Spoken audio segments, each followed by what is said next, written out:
right, so let's go ahead and jump in, everyone. Welcome to session 2 of the Holiday Market Vendor Bootcamp. I'm excited about what you are going to experience today. We've got 3 market managers joining us to share their insights from that side of this work. And we've got some questions for them. It's going to be fairly casual. We'll be asking them questions and then leave plenty of time for you to ask your questions. And feel free to ask any types of questions you like. You could be talking about, application processes or insurance requirements. Really, whatever you want is a valid question. So don't leave anything on the table. I do have to apologize in advance because I actually I got called in to speak on behalf of someone at 12:30. So I'm going to have to jump off shortly after we begin. But Nate Conroy is going to be leading the charge from then on, and he will be awesome. So welcome, everyone. Let's go to the next slide, Nate. So just a reminder, you already probably clicked on the box, but we are recording these so that they can be viewed by anybody that you know that might have interest in this. Feel free to send them our way and we can get them the recording. We're also sending it to everybody who registered, because we know if they registered, they were interested, but just might not be able to make the time. And I'll say, Robert, too, I'll jump in, just say that we got more registrations even over the weekend. I think we're almost to 70 now. Nice. For something that was just announced a couple of weeks ago. So if you know others who might be interested, feel free to have them register. These sessions aren't meant to be, you have to attend all of them necessarily all at once. So if you know somebody that might enjoy this content, have them sign up and we'll send them the past videos as well. Perfect. Thank you. Next slide. We do always want to acknowledge the organizations that fund us, which in our case, we are funded by many cities to serve them directly and counties to serve their regions. We also get funds from the federal and state government, as well as a handful of foundations. So all of these organizations allow us to bring you this content. And with that, I'm going to pass it on to Nate. Thank you all for being here. I'm sorry I won't be able to complete this, but I will watch the video. Have a great day, everyone. Thank you, Robert. Thanks, Robert. Have a good day. Cameo from Robert Killen. I love it. So thanks everybody for being here. When we were putting together this boot camp, we thought that it'd be really interesting to leverage the insights and the experience that market managers have. A lot of you who maybe haven't started selling at markets are interested to figure out how you can start, what type of market, which markets might be a good fit for you. And we also know that these market managers bring a lot of experience in terms of having seen what seems to work, maybe what seems not to work. And so we wanted to bring them on. We're really excited. They are from a diversity of experiences with markets, and we're just excited to kind of get to their knowledge and ask them some questions. So let me advance the slide. As a reminder, this is day 2. Next week, next Monday, and then next Wednesday. On Monday, we're going to be learning from Ellen Mole, who's on the call here. She's going to be talking about design. How do you design a display that really catches the attention of customers and makes the sale? And then lastly, on day 4, we're going to have a really, I'm really excited for this one. We're going to allow all of you to sort of share some of the things that you're really excited about, some of the lessons that you've learned and are going to apply. We know that probably we have most of the answers that we need just within this cohort here. And so we're excited for the opportunity to share with each other best practices or ideas that we've come up with. So we're excited for day 4. So with us today, we're really excited. We have a group of 3 panelists. Heather Blake coming to us from Veneta. She runs the downtown farmers market there. Jen Castaneda is in Sweet Home. Jen has a lot of experience with different markets, including the Artisan Alley up there in Sweet Home. And then Joe Palumbo is from Cottage Grove and has experience there. So we'll get right into it with questions, and then we'll have time at the end for questions that you might have. In addition, if you have questions as they're going, just put those in chat. I've asked Ellen if she wouldn't mind keeping track of those and then chiming in if they're relevant to what we were just talking about. So will be good. So first of all, let's just have the panelists kind of chime in and let us know a little bit about their experience with markets. Maybe we'll go just the order that I mentioned your names, Heather, Jen, and then Joe.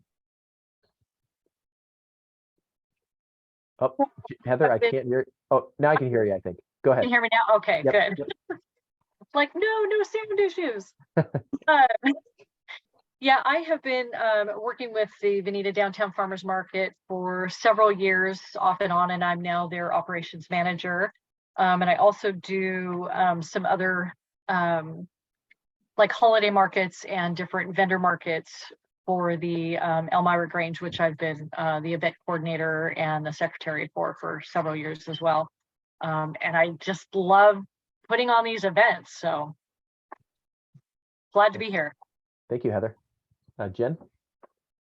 Hi, I'm Jen. Right now I've been helping with the Artisan Alley and Sweet Home during Jamboree.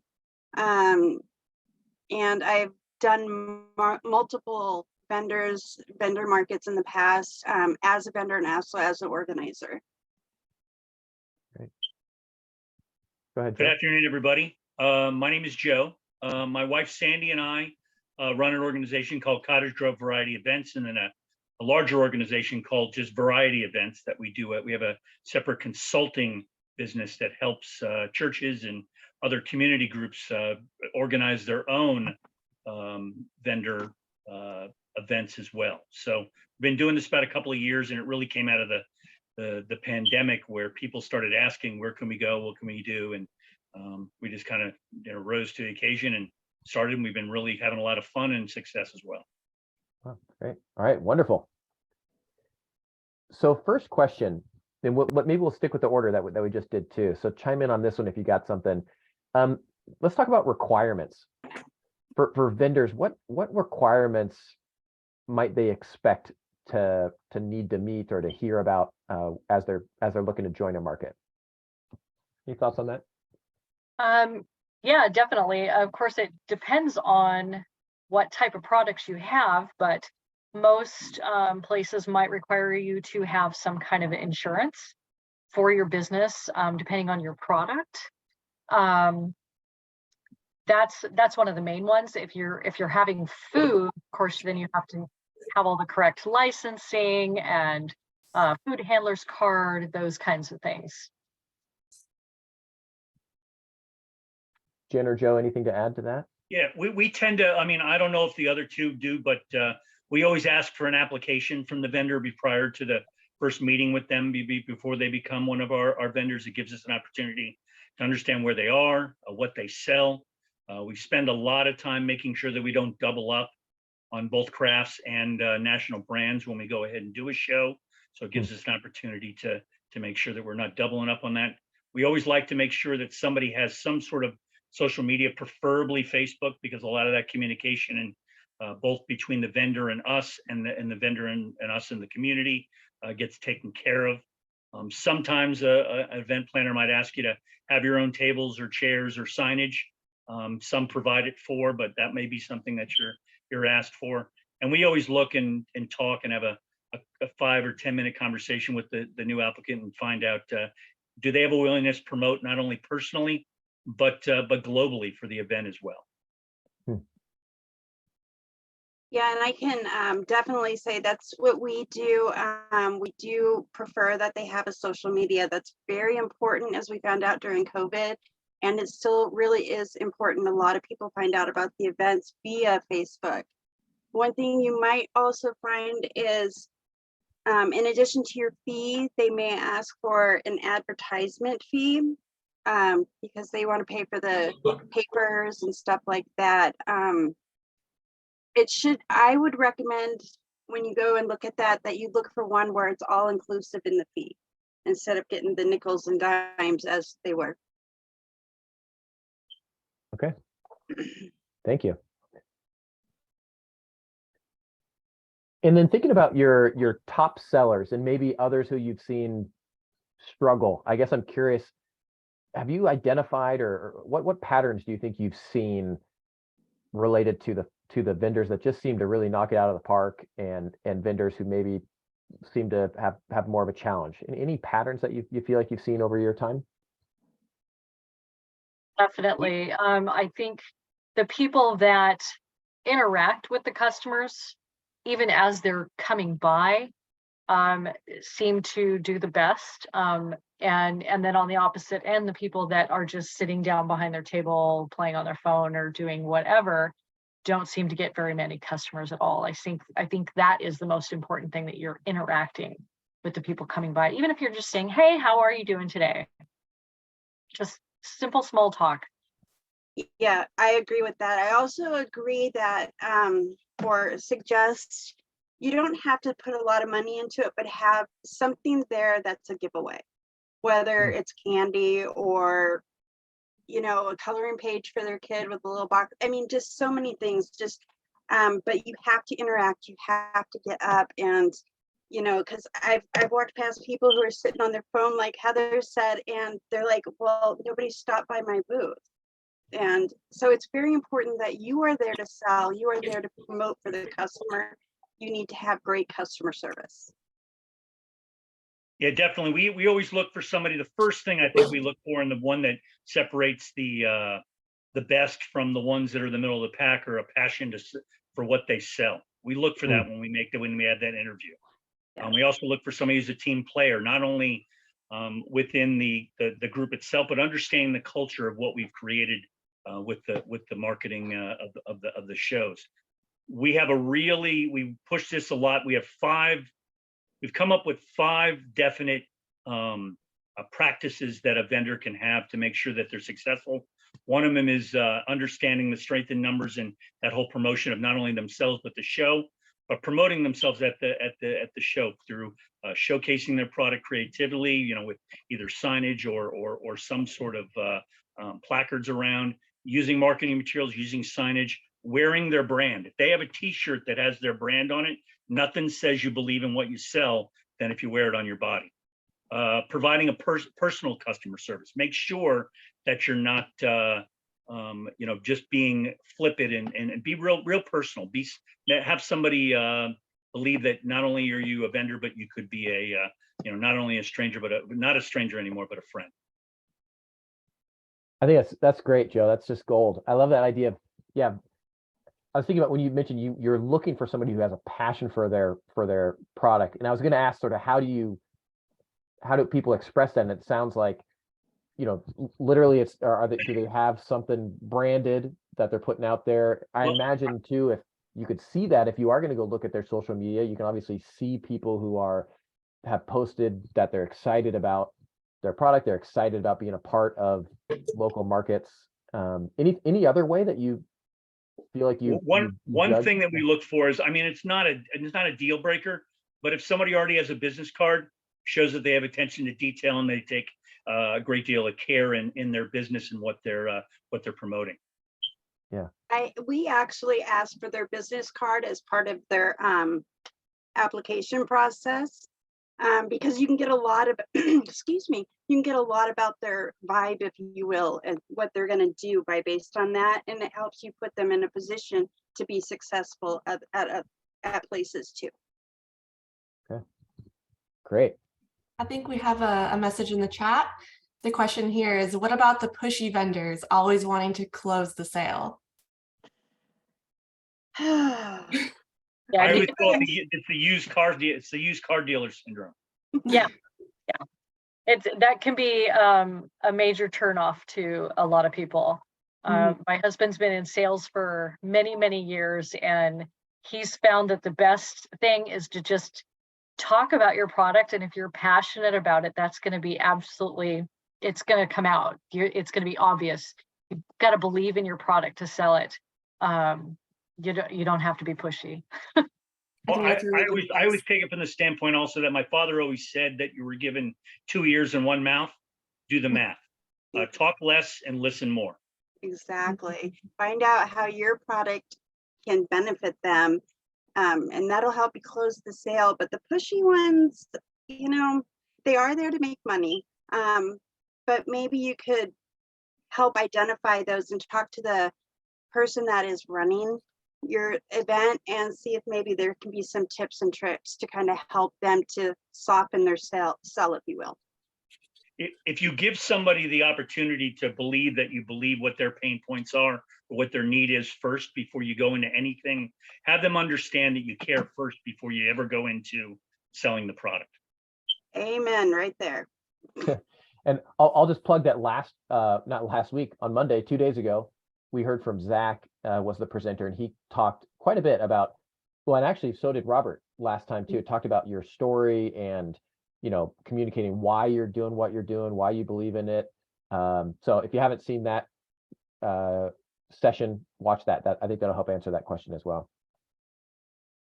Story is very, very important. I mean, one of the other side businesses I have, I actually write story letters for people for them to put not only as a mailer, but people put those letters into their first sale if they ever ship somebody something. Oh, great There's idea. a real positive connection when someone understands a little bit more about you than the average. And it is easier than you think to add your story into your booth experience.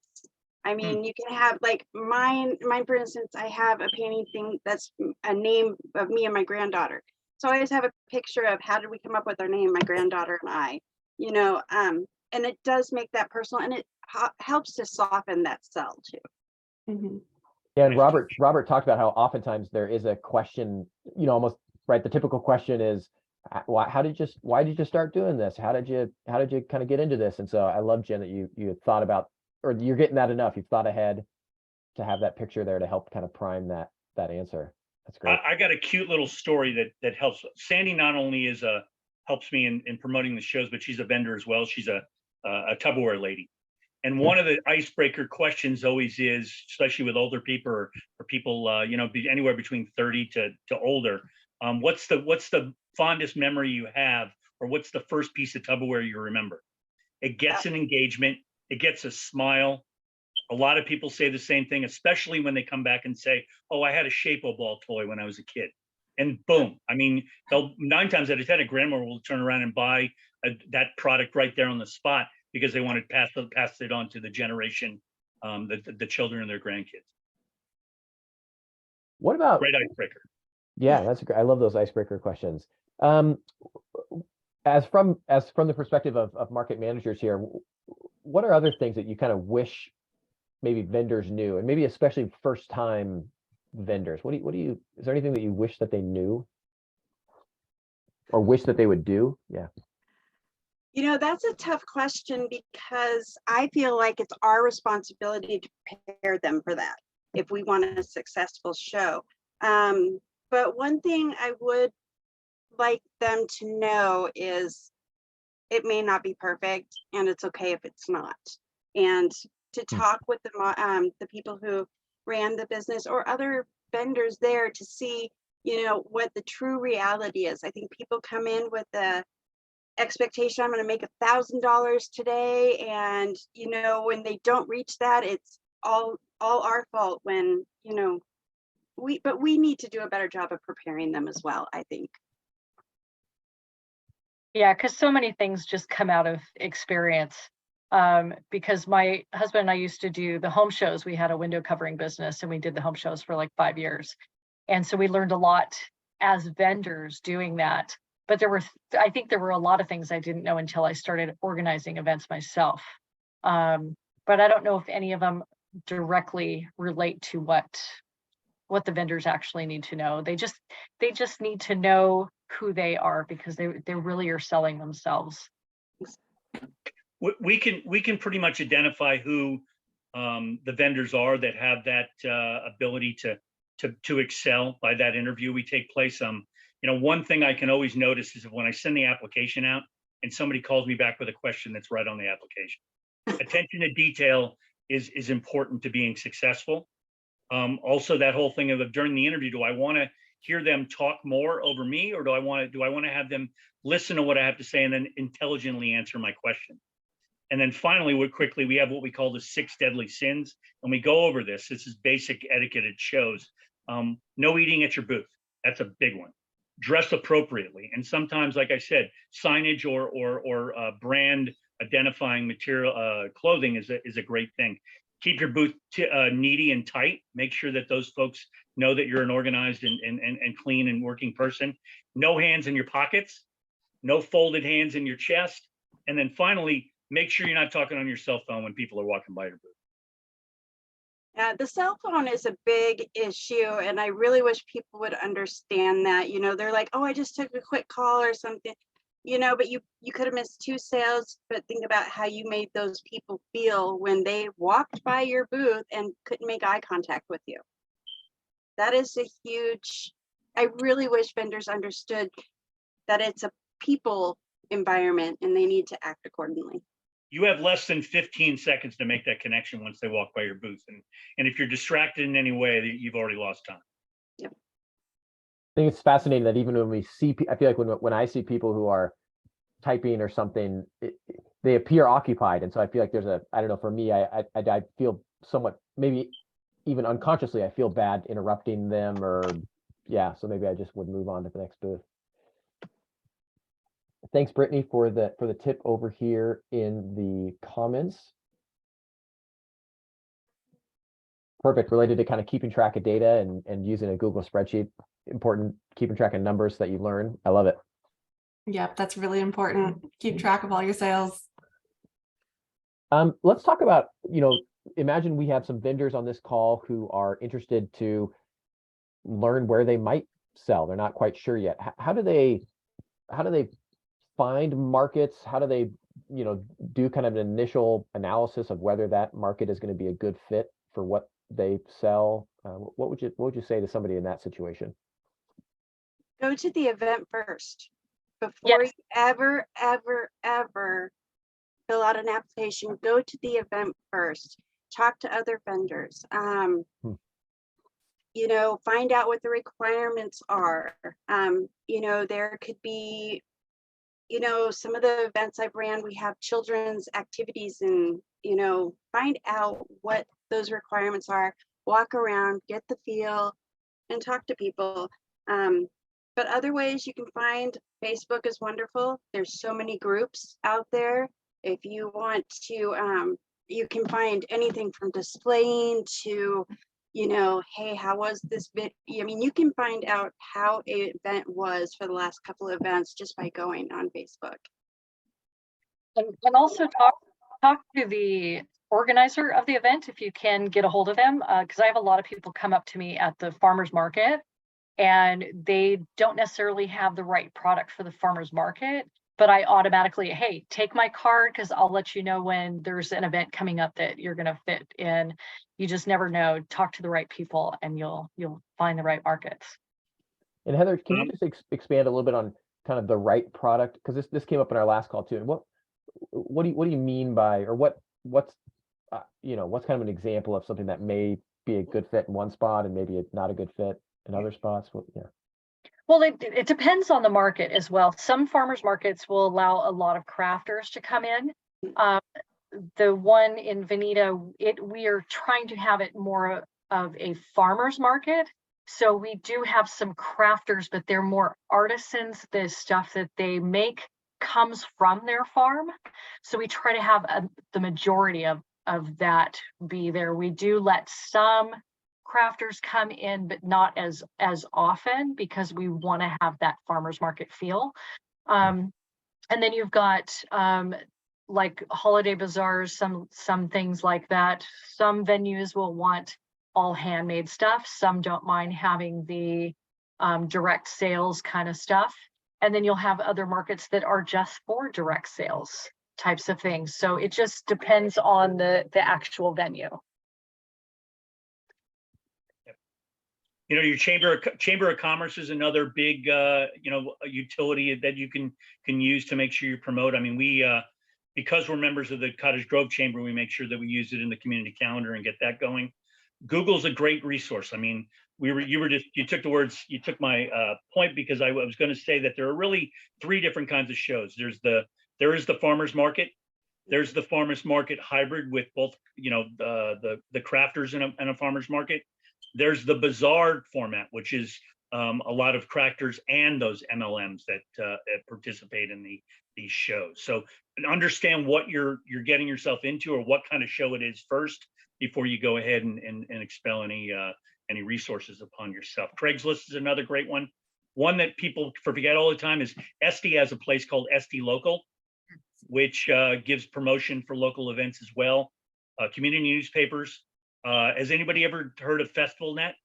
Yes. Excellent resource. Excellent resource. We Not have only for somebody who is a promoter, but for vendors as well. And one thing I would suggest is, if you really do not try and fit yourself into a market that is not conducive for you, you're not going to be successful.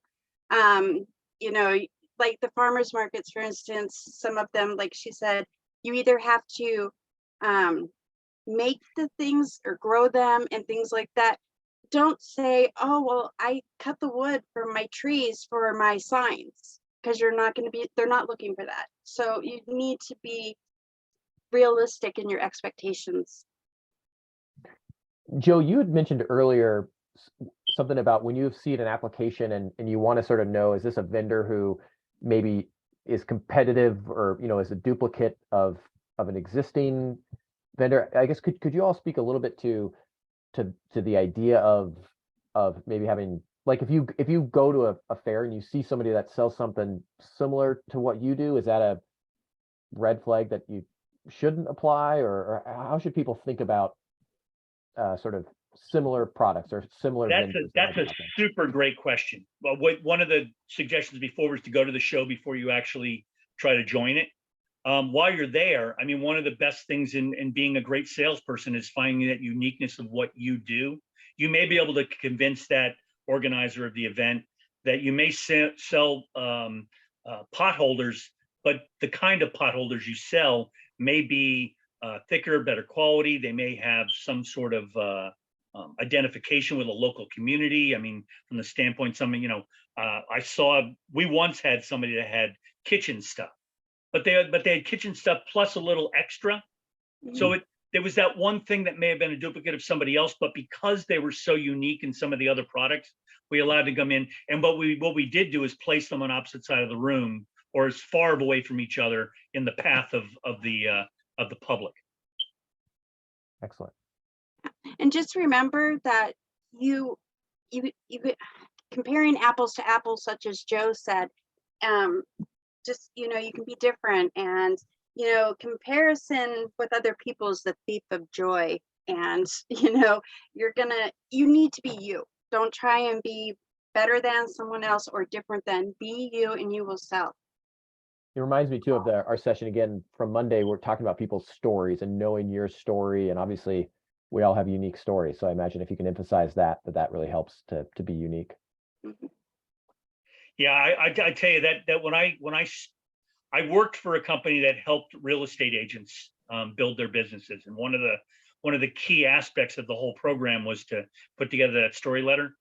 In the experience of doing that, I've gone ahead and done it for some of other Sandy's fellow Tupperware ladies. We do it for general vendors. It really makes a big difference when, especially if you want to send out a mailer, if you want to send out a thank you when you send out your first order, nothing's going to get your repeat order better than that trust. Because when you do know somebody on a personal level, it's hard not to trust them more. And trust is a huge motivator in repeat sales and continued business. Okay, great. I love it. That's a great, I wrote that one down. I need to have one of those too. That's a great idea. Maybe I can write your story letter. Hey. I don't know. I'm going to call them. Let's talk. All right. Well, let's open it up. What questions do you all have in the audience? If you want to go ahead, I think that we're set up where you can take yourself off of mute, I think. Let me just double check that.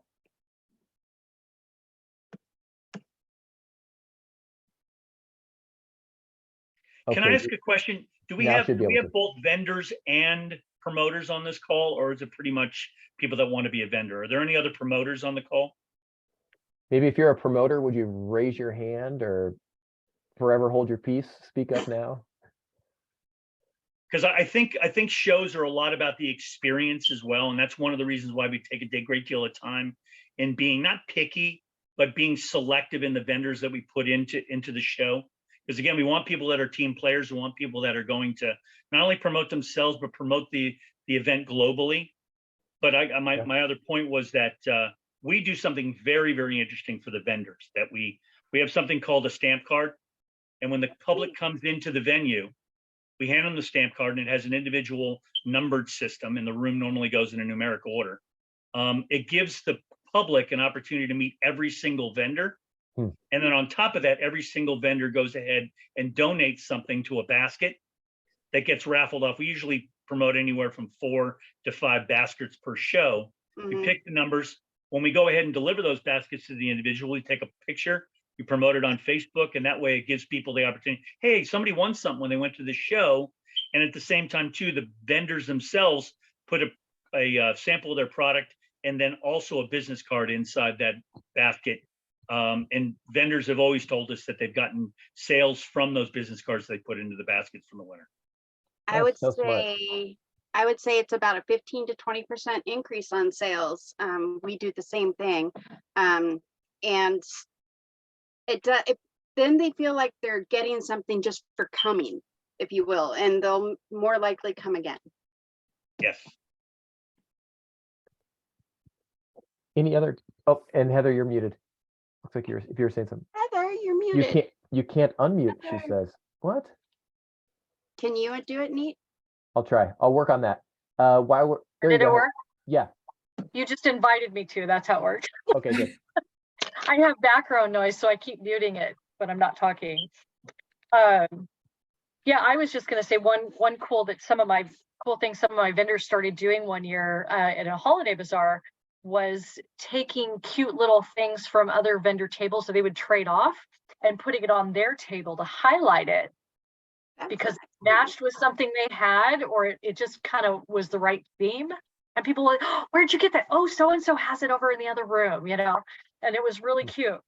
And then we would even take a featured item and we would take pictures of it with Santa. If we had Santa there at the time, Santa would be holding it and we'd post that on the internet and everything. So it was really fun. So being a team player is really important. Just, you know, promoting each other's things is great. There's nothing like the Santa bump endorsement to really, that's funny.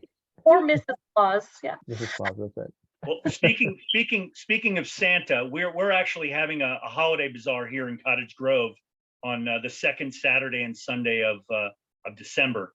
And don't tell any of the kids, but I play Santa every year, and we do a lot of cool stuff, take pictures and candy canes and all that kind of stuff. And it really makes a huge difference to the experience of the event itself. It does. Yeah. And the event experience is huge. We've had petting zoos, we've had coloring tables, cookie decorating. Parents can go shop, the kids can sit there, have fun. So try and, like Joe said, the experience needs to be your vibe, I guess. Yeah. Hey Joe, are you still accepting applications? I'm not sure. We are actually. If anybody has a pen, you can write down this. They can go to one of two places. They can go to Cottage Grove Events, Variety Bazaars on Facebook. That's the name of the page. I'll try to drop the link in. Yeah. Okay, and then the other is if you can give them Sandy's email address. That's always an easy way to get a hold of an application as well. That's the sandy.barker at Yahoo, right?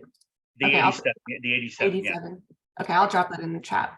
And when we send out the link to this video and stuff, we'll put in what do they say, in the show notes, we'll put in some of these links too. I think that'd be great. Yeah. Any other questions from anybody in the audience?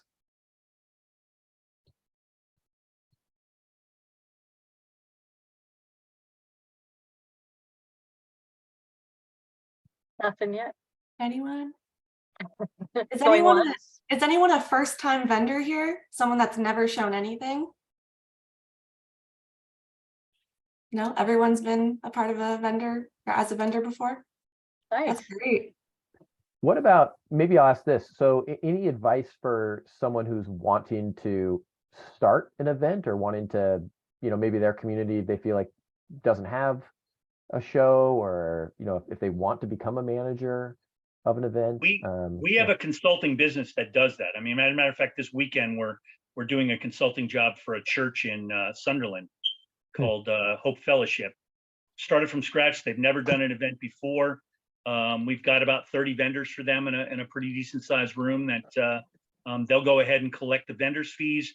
We take a percentage off the top of what the vendor fees are, and everybody winds up being happy. And then Sandy gets herself a free booth. That's pretty cool.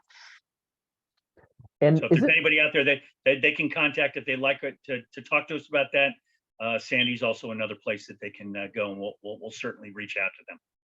Maybe related to that, I know that sometimes events have some sort of a fundraiser element attached to them. Could any of you speak to that? How does when you mentioned that church, it made me think about, a lot of times maybe organizations might be putting on one of these and somehow the proceeds go to a cause of some kind. How have you seen that work, kind of best practices? Well, when we do ours, we've done them for breast cancer, we've done them for a community member, and you really have to have the buy-in. You want people to make their money back, but give a percentage of the profits. And so you have to be really clear up front. We actually allow some vendors who may not feel comfortable with doing the percentage to do a flat fee. So, we want to give $50 period, and we can do that too.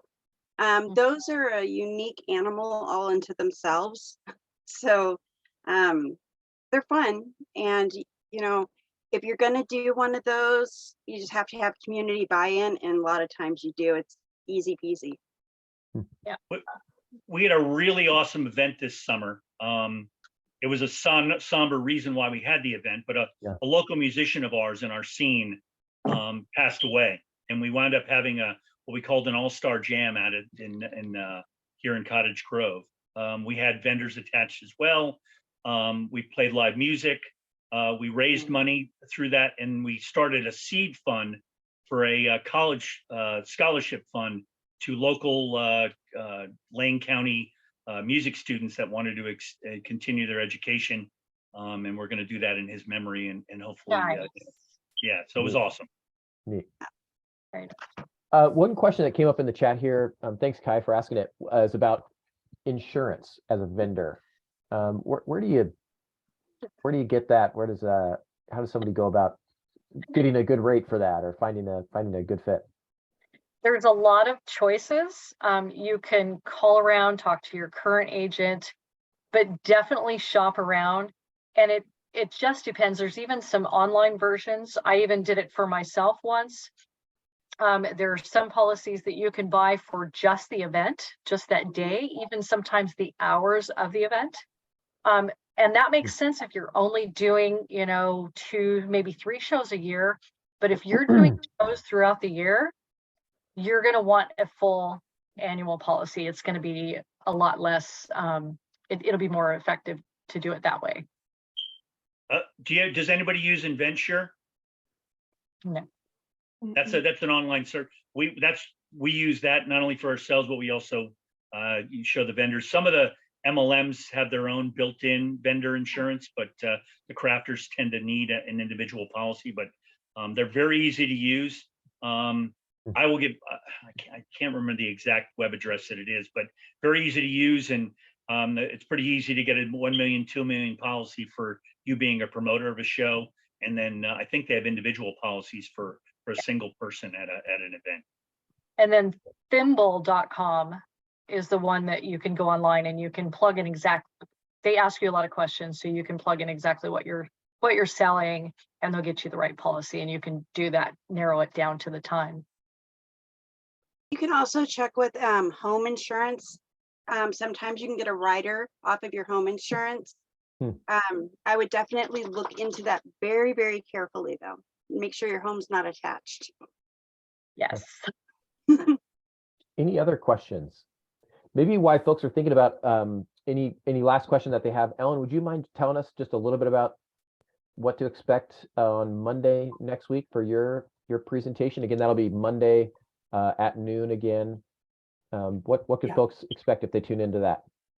So I run actually a graphic design business. So my background is in graphic design, and I have some design tips and tricks that might help you with future marketing. I don't want anyone to feel like you have to do this all now, but I'm going to give you lots of ideas moving forward of how to keep your brand consistent and what that looks like. Not just on a website and social media, but how that looks at your table. So I'll be giving you guys a lot of examples and ideas. Yeah, I look forward to talking with you guys about design and branding identities on Monday. Okay. Excellent. Any last questions that have legal roadblocks related to event planning? Any short answers to legal roadblocks? One of the first things my husband said was, you need to set up an LLC so that they don't come after the house, all that stuff. And I think that's a really smart move. That's the main thing. You just want to cover it. You can, it's definitely a good idea to have applications as an event planner for vendors, or to have some kind of agreement that you have with clients to make sure that you are covering anything that come up. I would definitely talk to a lawyer or even a service. There are some firms out there that have services that you can just kind of give them an idea of what you are looking for, and they'll help you find the right kind of thing. Definitely make sure you're covering yourself. Okay. All right. Well, thanks everybody. I see that we're about right at 12:45. Really appreciate everybody for tuning in. Again, it's exciting. Over the weekend, we had additional signups. We have about over 70 people who registered for this boot camp, and so we're really excited to share this video with those that could not tune in live, but are excited to see a lot of you next week. Have a wonderful weekend. Enjoy the sunshine, and good luck with your future success selling at markets. So thanks everybody for tuning in.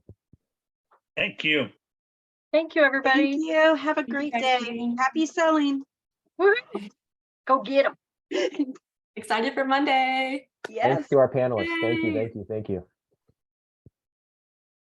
If anyone wants to hear anything specific, you guys can email us at any time. We can maybe add it to the presentation. Let us know. Thanks everybody. I'll hold on just a second in case anybody wants to stick around and chat for a few minutes, but otherwise we'll let folks go.